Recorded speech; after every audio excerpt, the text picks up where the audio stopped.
Um, just I forgot to Korotkoff sounds. I forgot to mention. I will. We have, as we said, five types of Korotkoff sign or Korotkoff stages or sounds.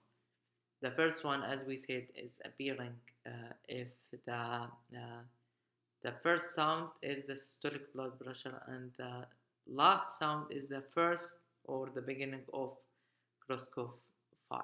So from the beginning of the first is the systolic, the beginning of the fifth is the diastolic.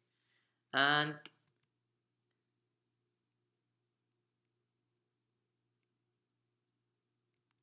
here you will hear the sounds of the first Korotkoff sounds, high pitch.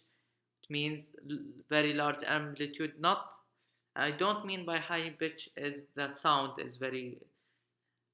The high pitch means it's مثلا صوت المرأة high pitch.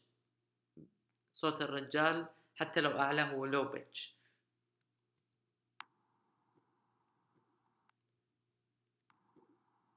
Here you will hear a squashing sound. It means like a murmur, and this is the second Korotkoff sound. And here you hear the louder sound, and this is the third heart sound or the third Korotkoff sound. You hear now it's coming, start to muffling. It means start to get less intense and less louder. And here when it stopped, this is the fifth, and here is the diastolic heart sound. And thank you for